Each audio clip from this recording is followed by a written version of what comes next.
today I'm going to show you 4 different techniques that we will be using in our identity grid projects. So I'd like for you to try these out and practice them at home for your sketchbook assignment.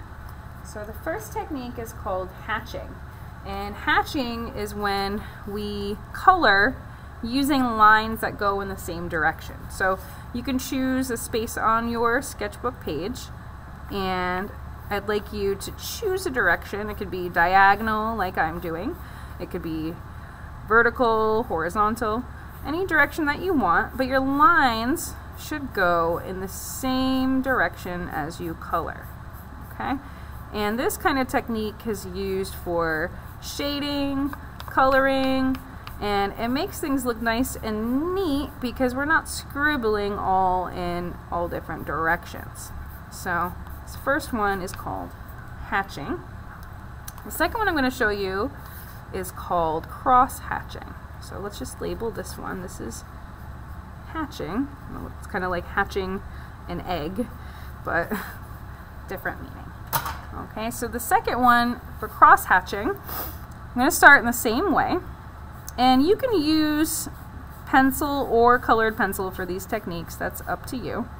Doesn't matter if you don't have colored pencils, a regular pencil is fine. But I'm going to start off the same way with my lines just going in the same direction. Okay? And then using the same color or a different color if you want, we're going to make another set of lines going in a different direction so they cross. So that's where the cross part of cross hatching comes in. Okay, so I did purple and red, so by layering these two colors on top of each other, I can create kind of a nice purple, reddish purple shade. Alright, I'm going to label this one cross hatching. So again, you just have to have at least 2 different sets of lines going in different directions. The third technique is called gradient. And gradient looks kind of like shading, where we fade from dark to light, but you can do this with a regular pencil or a colored pencil and get some different effects. So I'm going to show you with colored pencil.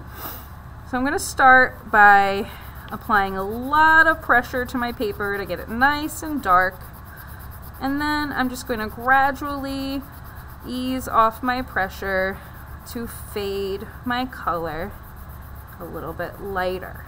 So it goes from light to dark. Okay.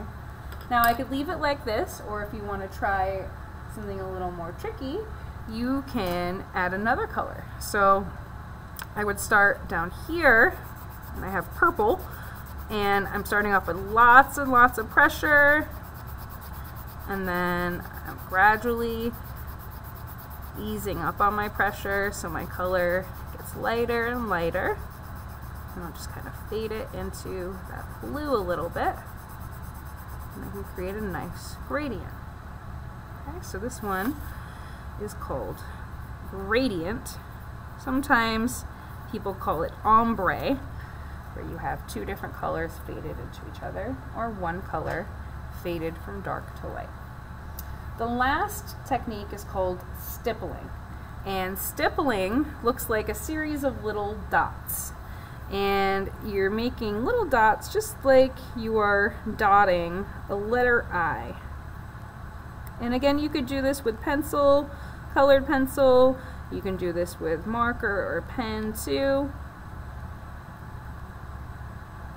So when you're doing stippling, you don't want to just go like this all over the place, because then you can't control where your dots land. So you want to be a little more intentional about it and create little dots. And this one takes some patience. Okay.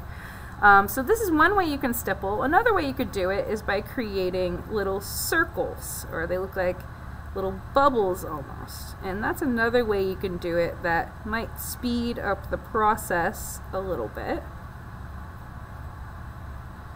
And then a third way that you could stipple is by creating what I call confetti. So I just make little lines that go in all different directions.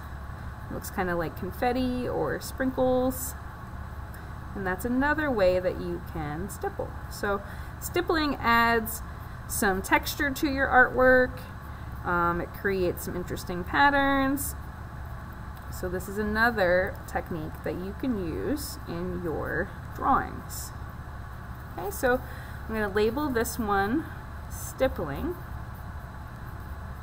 All right, and for your caption, you can write whatever you like. You could write which technique you like the best. I'm just going to write colored pencil techniques. So I'd like you to try all 4 of these techniques on your sketchbook page and try to make sure that you're taking up most of the space of your page so you have enough room to work. Okay?